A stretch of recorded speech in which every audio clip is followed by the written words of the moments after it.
¿Qué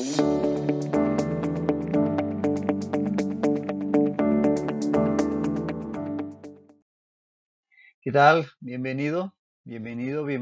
Qué bueno que podamos conectarnos nuevamente juntos aquí para estudiar la palabra de Dios. Estamos en el Evangelio de Mateo, capítulo 26. Preparémonos todos con nuestro corazón dispuesto, nuestra mente dispuesta allí ante la palabra de Dios para seguir a través de sus textos encontrando estas verdades que nos ayudan a caminar en la voluntad de Dios cada día. Si estás de acuerdo conmigo, pues siéntate ahí cómodamente, oremos y demos inicio a una sesión más del estudio del Evangelio de Mateo. Amado Dios, te damos gracias por la oportunidad de acercarnos a ti a través de tu palabra. Señor, que tu Espíritu Santo nos guíe a través de ella y que podamos, Señor, aplicarla a nuestra vida. Te lo pedimos en el nombre de Jesús. Amén. Estamos, como pues sabe la mayoría, en Mateo 26. Estamos en los primeros 5 versículos. Leemos nuevamente el texto para continuar allí donde nos quedamos. Dice así: Cuando hubo acabado Jesús todas estas palabras, dijo a sus discípulos: Sabéis que dentro de 2 días se celebra la Pascua, y el Hijo del Hombre será entregado para ser crucificado. Entonces los principales sacerdotes, los escribas y los ancianos del pueblo se reunieron en el patio del sumo sacerdote llamado Caifás, y tuvieron consejo para prender con engaño a Jesús y matarle. Pero decían: no durante la fiesta, para que no se haga alboroto en el pueblo. Veníamos hablando sobre este sumo sacerdote Caifás, que era yerno de Anás. Anás era su suegro y Anás había sido sumo sacerdote previamente a Caifás, ambos nombrados, recuerda, por el gobierno romano. Entonces, decir que la influencia de este Anás, suegro de Caifás, era tanta que consiguió que sus cinco hijos e incluso su yerno Caifás ocupasen el cargo de sumo sacerdote en su momento. Tenía mucha influencia, parece que tenía muy buen contacto con las autoridades romanas y por tanto consiguió no solamente él mismo ocupar el puesto de sumo sacerdote, sino varios de sus descendientes. En este tiempo, como decíamos, los romanos eran los que se conservaban para ellos el poder de designar quién era el sumo sacerdote en Israel, a pesar de que sabemos que en la ley de Moisés no era así. Pero bueno, en ese tiempo los romanos mandaban. Y decir que para los romanos el puesto de sumo sacerdote era temporal, es decir, ellos decidían, quitaban y ponían a su antojo. Para ellos era un cargo como decir un gobernador, un procurador, es decir, era un puesto más. Claro, entendiendo ellos, los romanos, que dentro de esta provincia que ellos le habían establecido, la provincia de Judea, pues la religión de este pueblo, ellos entendían que este era un cargo importante, un cargo religioso, pero con una influencia política importante, entonces ellos se guardaban la prerrogativa de nombrar a quién era el sumo sacerdote. Eso hacían los romanos en Judea. Entonces, al ser nombrado por los romanos, se intuye que en cierta medida el sumo sacerdote estaría bajo su influencia. Entonces ahí es donde comenzamos a vislumbrar que muy seguramente esta familia sacerdotal no es que estuviera 100% plegada al poder de Roma, pero en alguna medida trataba de evitar hacer olas, que se hiciera un levantamiento que fuera mal visto por los romanos, porque para empezar podían estar viendo que eso causaría una reacción muy violenta de parte de Roma y su ejército, o que ellos mismos como familia sacerdotal perderían prerrogativas. Así que ya uno puede por ahí columbrar que definitivamente Caifás, Anás y todos sus parientes seguramente tendrían cierta afinidad por los romanos y seguramente por ahí algo de eso influiría en sus decisiones. Tengamos eso en cuenta. Ahora, para los judíos, en realidad, el cargo de sumo sacerdote era vitalicio, es decir, una vez que se era elegido sumo sacerdote, designado sumo sacerdote, se lo era hasta que moría. hasta que moría el sumo sacerdote, entonces otro tomaba su lugar. Entonces, por eso, cuando alguien había llegado al cargo de sumo sacerdote, así fuera nombrado por los romanos, para ellos, si esa persona vivía, aunque los romanos lo hubieran reemplazado por alguien más, lo seguían considerando sumo sacerdote. Por ejemplo, el caso de Caifás y Anás, aunque Caifás sustituyó a Anás por orden de los romanos, ellos, los judíos, seguían considerando sumos sacerdotes a ambos al mismo tiempo, aunque el cargo oficial está en poder de Caifás, pero como Anás lo había sido antes y para los judíos el cargo era vitalicio, para ellos seguían siendo sumos sacerdotes. Por ejemplo, vemos en Hechos 4:6, en Hechos 4:6 dice, el sumo sacerdote Anás y Caifás, y Juan y Alejandro, y todos los que eran de la familia de los sumos sacerdotes. ¿Lo ves? Entonces, ahí vemos que el texto habla de todos estos personajes como sumos sacerdotes, porque al haberlo sido en algún momento, como lo fue Anás, y lo era ahora Caifás, para los judíos ese cargo era vitalicio, así que Anás seguía siendo sumo sacerdote a pesar de que los romanos lo hubieran depuesto e instalado a Caifás en su lugar. Pero porque para los romanos eso era un puesto como cualquier otro de remoción libre, pero para los judíos, y eso dentro del contexto de la ley de Moisés, era un cargo vitalicio. Entonces, para los judíos nuevamente, al morir el sumo sacerdote, entonces era sustituido por su hijo mayor, como lo fue Aarón por Eleazar y así, iban siendo sustituidos los sumos sacerdotes por su hijo mayor, salvo que en algún momento hubiese un sumo sacerdote que no tuviera hijos, pues entonces quizás un hermano de él o el hijo de un hermano, era algo que era para conservar la línea de Leví, que era de donde venía, y de la línea de Aarón, de la familia de Aarón, de donde venía el sacerdocio, entonces se mantenía que era en la descendencia y siempre con el hijo mayor y así en sucesión. Entonces, definitivamente que era diferente el concepto que manejaba el pueblo de Israel al que estaba imperando en el momento de la vida de Jesucristo, porque los romanos habían puesto sus controles de esta manera y ellos eran los que quitaban y ponían sumo sacerdote. En este momento estaba Caifás, que como dijimos fue desde el año 18 al año 36 después de Cristo. Prácticamente por 18 años fue sumo sacerdote, quizás uno de los de más larga duración en esos periodos, en esos siglos. Ahora, esta reunión de que habla aquí el texto de Mateo, donde dice, entonces los principales sacerdotes, los escribas y los ancianos del pueblo se reunieron en el patio del sumo sacerdote llamado Caifás, fue una reunión prácticamente del Sanedrín, aunque no una reunión ordinaria, fue una reunión extraordinaria, es decir, no era lo que regularmente ocurría, no era el lugar donde ocurría, no era pero sí era una reunión del Sanedrín, porque ahí tú ves en el texto que estaban los tres componentes o parte de los tres componentes que establecía el Sanedrín. Estaban sacerdotes, habían escribas y habían ancianos. Eran los tres cuerpos que componían el Sanedrín. Los sacerdotes, que eran obviamente de la familia de Leví y de la familia sacerdotal, los escribas, que eran estos expertos en la transcripción e interpretación de las escrituras, y los ancianos, que eran representantes de las distintas ciudades y tribus de Israel, que eran consagrados para ser una especie de jueces en cada ciudad. Entonces, este era el Sanedrín, compuesto por 70 miembros, y estos eran los tres cuerpos que lo componían. Y los tres estaban representados en esa reunión: principales sacerdotes, escribas y los ancianos del pueblo. ¿Lo ves? Así que era una reunión del Sanedrín, pero una reunión extraordinaria, o sea, fuera del ordinario. Y decir que el Sanedrín estaba compuesta por 70 miembros. ¿Y de dónde venían esto de los 70 miembros del Sanedrín?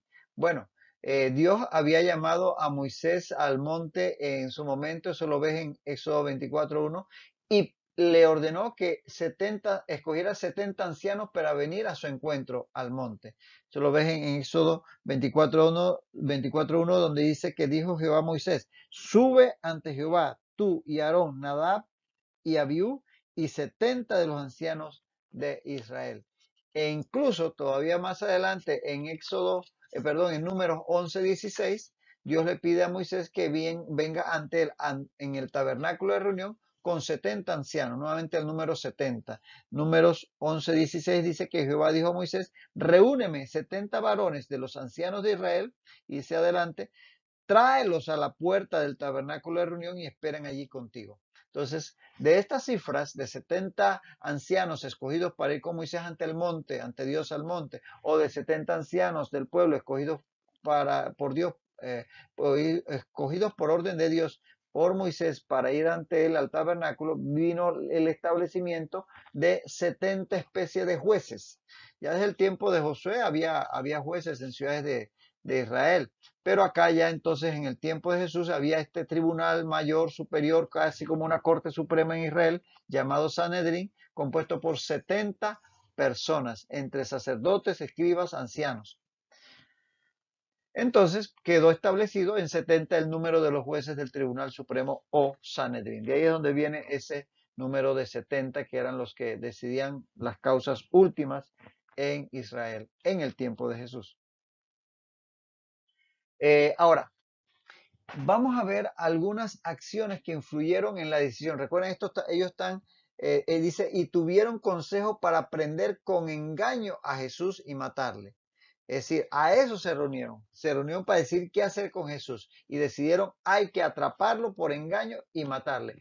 ¿Qué acciones influyeron en que ellos tomaran esta última decisión? Bueno, por un lado,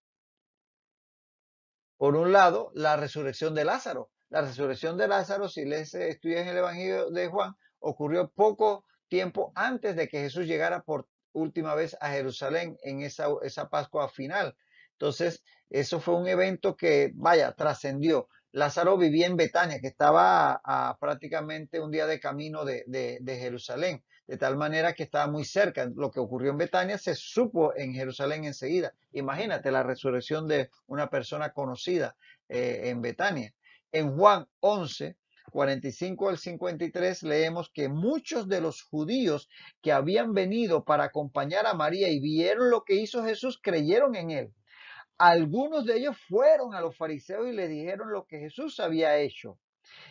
Dice, los principales sacerdotes y los fariseos reunieron el concilio, el Sanedrín, y dijeron, ¿qué haremos? Porque este hombre hace muchas señales. Si le dejamos así, todos creerán en él y vendrán los romanos y destruirán nuestro lugar santo y nuestra nación. Entonces Caifás, sumo sacerdote, aquel año les dijo, vosotros no sabéis nada, ni pensáis que nos conviene que un hombre muera por el pueblo y no que toda la nación perezca.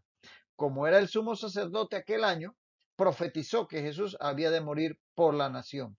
Así que desde aquel día acordaron matarle. Así que la resurrección de Lázaro, que causó tanto impacto, fue una de las razones que los llevó a esta decisión.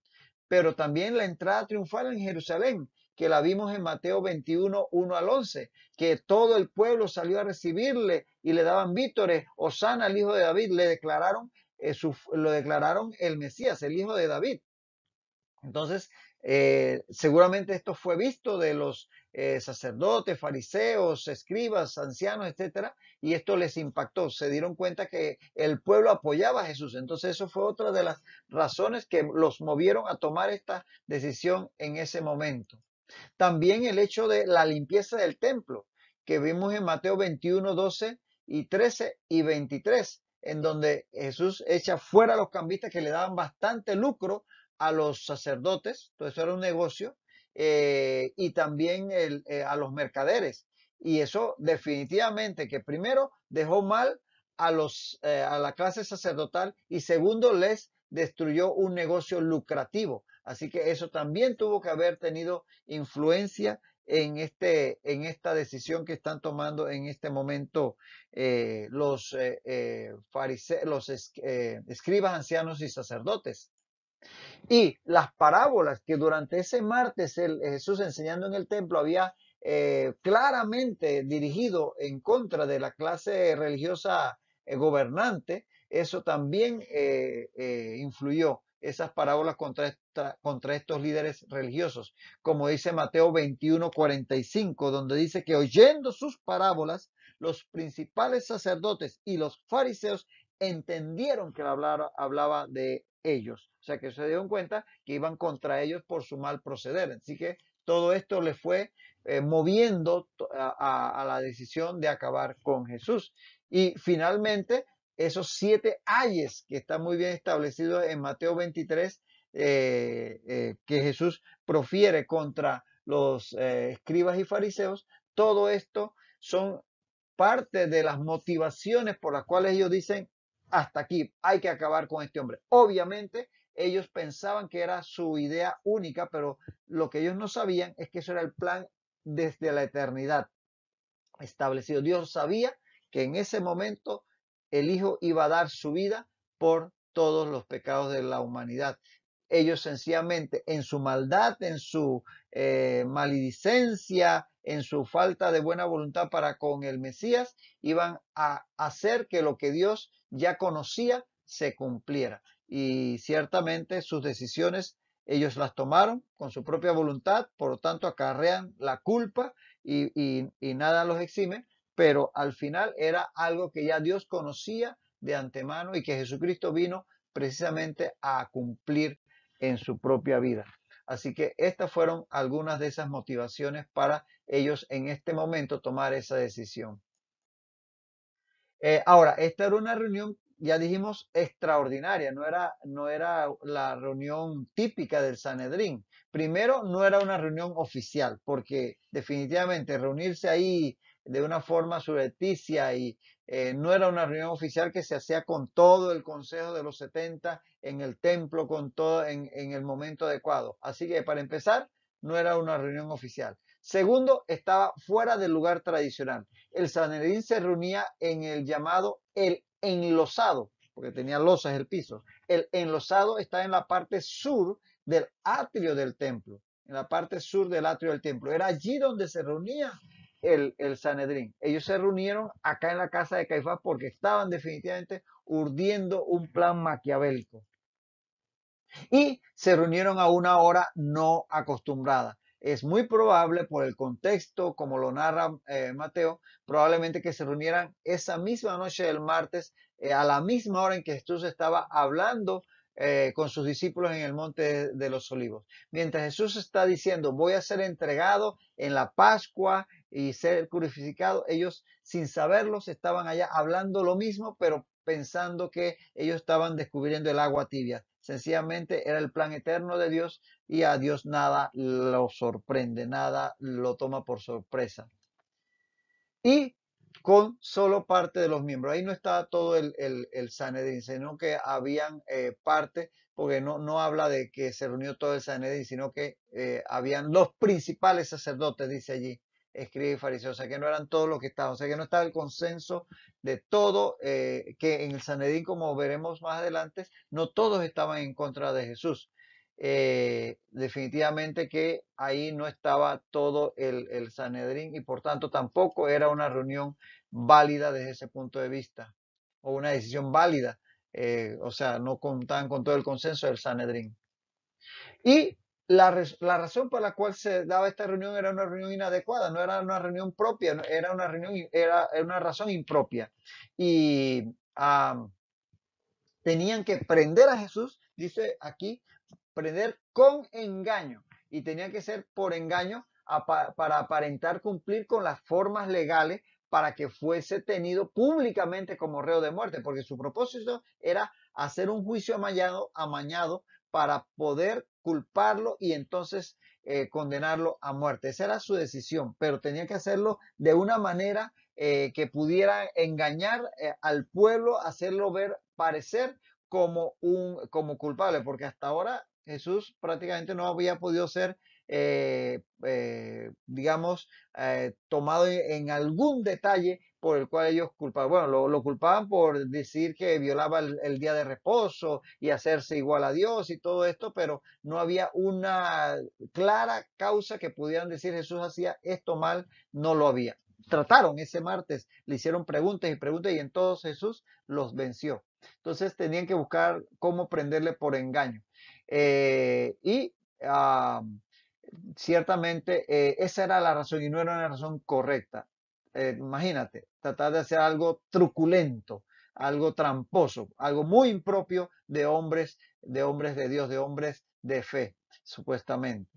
Pero aún esto estaba en la palabra de Dios establecido, aún esto estaba profetizado en la antigüedad. Fíjate que el Salmo 2, 1 al 4, Salmo 2, 1 al 4 dice, ¿por qué se amotinan las gentes y los pueblos piensan cosas vanas? Dice, se levantarán los reyes de la tierra y príncipes, estos eran los príncipes del pueblo de Israel para todo efecto práctico. Y príncipes consultarán unidos contra Jehová y contra su ungido, diciendo, rompamos sus ligaduras y echemos de nosotros sus cuerdas. Y dice el Salmo, el que mora en los cielos se reirá, el Señor se burlará de ellos, porque ciertamente todo está bajo control.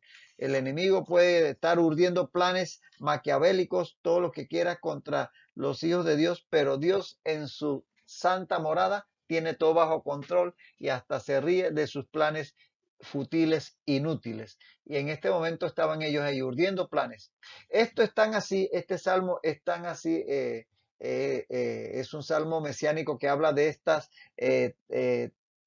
tramas que urdieron estos religiosos en contra de Jesús, estos líderes de Israel, que Pedro, inspirado por el Espíritu Santo, lo declara en Hechos 4, 25 al 27. En Hechos 4, 25 al 27, Pedro va a citar este Salmo 2 que acabamos de leer y dice Pedro en Hechos 4, 25, por boca de David, tu siervo, dijiste, ¿por qué se amotinan las gentes y los pueblos piensan cosas vanas? Se reunieron los reyes de la tierra y los príncipes se juntaron en uno contra el Señor y contra su Cristo. Porque verdaderamente se unieron en esta ciudad contra tu santo Hijo Jesús, a quien ungiste, Herodes y Poncio Pilato con los gentiles y el pueblo de Israel. ¿Lo ves? Inspirado por el Espíritu Santo, Pedro declara que esta reunión, este complot que van a tener los líderes de Israel, inclusive después con Poncio Pilato y los gentiles y el pueblo que al final va a ser parte de la trama de alguna u otra manera, va a ser visto por Pedro, inspirado por el Espíritu Santo, como cumplimiento de ese Salmo 2 que acabamos de leer. Entonces, todo esto que ellos estaban ahí urdiendo, todo eso estaba ya en la eternidad, Dios lo conocía y estaba ya establecido que así sucediese. Ahora, podríamos preguntarnos si esta fue una reunión tan secreta, tan ahí en la casa de Caifás, ¿cómo llega esta información hasta ser plasmada en el Evangelio de Mateo? La posibilidad más evidente es que algún sirviente o algún miembro de los que estaban ahí de alguna manera o por vía directa o por conocer a alguien de los allegados a los discípulos pudo haber estado presente o escuchar y poderlo transmitir posteriormente y luego ser plasmado en el Evangelio. ¿Cuáles posibles testigos podríamos sugerir que podían haber sido, ya sea estado presente o conocer a alguien que estuvo presente y que contó esta narración? Bueno, por un lado estaba José de Arimatea. José de Arimatea era un hombre que muy bien pudo haber estado siendo parte del Sanedrín. Dice en Mateo 27:57, aunque él no consentía con esto, pero dice en Mateo 27:57 que cuando llegó la noche vino un hombre rico de Arimatea llamado José, que también había sido discípulo de Jesús. Él había sido, dice ahí, era el discípulo de Jesús. O sea, se refieren había sido porque en este momento supuestamente Jesús estaba muerto, ¿no? Porque esto fue entre su muerte y su resurrección, Mateo 27:57. Pero dice también en Marcos 15:43, que José de Arimatea, miembro noble del concilio, o sea, era miembro del Sanedrín, miembro noble del concilio, que también esperaba el reino de Dios, vino y entró osadamente a Pilato y pidió el cuerpo de Jesús. José de Arimatea era miembro del Sanedrín, era una persona eminente en Jerusalén, en Judea, y era discípulo, era seguidor de Jesús, aunque quizás no de los más, como dicen por allí, de adelante adelante, pero dio testimonio de él en el sentido que él fue el que pidió el cuerpo de Jesús para ponerlo en la sepultura. Entonces, ese pudo haber sido una fuente de esta información, ya sea que él estuviera presente o conociendo a personas que estuvieron allí, pudo habérsele narrado qué pasó en esa reunión. También tenemos al mismo Nicodemo, muy conocido. Nicodemo, que por ejemplo vemos en Juan 3:1, que había un hombre de los fariseos llamado Nicodemo, un principal entre los judíos, y eso lo ponía entre los ancianos probablemente, que eran parte del Sanedrín. En Juan 7:45 y luego el 50 al 51 dice que los alguaciles vinieron a los principales sacerdotes y a los fariseos y estos les dijeron, ¿por qué no le habéis traído? Porque era una reunión ahí de los líderes religiosos que estaban urdiendo estos planes y le habían mandado unos alguaciles de ellos a prender a Jesús cuando estaba predicando en el templo. Ellos regresan, no lo trajeron y van a dar sus explicaciones, pero ahí mismo en esa reunión, dice el versículo 50 de Juan 7, que les dijo Nicodemo, el que vino a él de noche, el cual era uno de ellos, o sea que era uno del Sanedrín. Dice, ¿juzga acaso nuestra ley a un hombre si primero no le oye y sabe lo que ha hecho? ¿Lo ves? Nicodemo estaba allí porque era parte de Sanedrín, así que o que hubiera estado en la reunión o que oyó de alguno de los que sí estuvo ahí, lo que ahí sucedió puede haber pasado. Porque en Juan 19:39 dice también que Nicodemo, el que antes había visitado a Jesús de noche, vino trayendo un compuesto de mirra y de aloes como 100 libras precisamente para ungir a Jesús. O sea, Nicodemo llegó a ser discípulo de Jesús y era miembro del Sanedrín también. Probablemente, como sea de Matías, era de los ancianos del Sanedrín.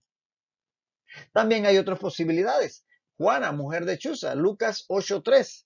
Lucas 8:3 habla de Juana, mujer de Chuza, y este Chuza era intendente de Herodes, un cargo bien importante. Así que este Chuza no era cualquier gato, no era cualquier pelagato, era un hombre importante porque era como decir el mayordomo, el administrador del rey Herodes. Así que alguna influencia tenía que tener o algún contacto que tenía que tener con estas autoridades religiosas, teniendo un cargo tan preeminente. Y esta Juana era mujer de este intendente de Herodes llamado Chuza, y dice ella, Juana y Susana y otras muchas que le servían de sus bienes. ¿A quién servían? A Jesús. Es decir, que Juana, la mujer de Chuza, era discípula, seguidora de Jesús y hasta le servía de sus bienes. Y Chuza era un hombre de mucha importancia en el entramado gubernamental de la época, por lo tanto, Chuza tenía que tener probablemente alguna influencia y contactos con los líderes del Sanedrín y quizás Juana, su esposa, de alguna manera también a través de esos contactos pudo haber sabido. No lo sabemos, pero es otra posibilidad.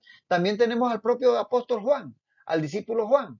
Dice en Juan 18:15, cuando llevan a Jesús a casa de Caifás, dice, seguían a Jesús Simón Pedro y otro discípulo. Y es evidente como como Juan siempre escribe en su evangelio en tercera persona, que este otro discípulo era el propio Juan. Él habla de sí mismo siempre en tercera persona. Dice que seguían a Jesús hacia la casa de Caifás, dice Simón Pedro y otro discípulo.